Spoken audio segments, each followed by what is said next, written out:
So, so how drastically, ano yung malaking change sa pagtulog mo? Yung pagpahinga? Kasi parang, hindi ka na yata natutulog eh. Hindi naman. Grabe ka naman, sir. Well, I've asked for this Parang before this started, I've been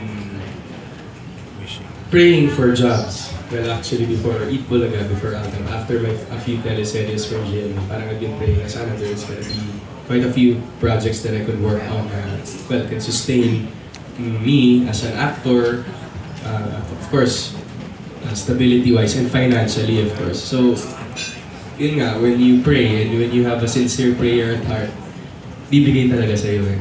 So, drastic changes. Well, I never get the chance to see my family often. Kasi alis ako ng bahay, gising lang is our kasambahay and my grandparents, tapos uuwi ako, tulog na sila. So, those are the small sacrifices that I sacrifice for this. Pero I always talk to them, right, through text lang or call that I'm doing this for them and they have to understand. And strike while the iron is hot. That's my motto. Na parang, when will be, kailang lifetime ko pa may experience yung ganito. So, I'm just making the most out of it.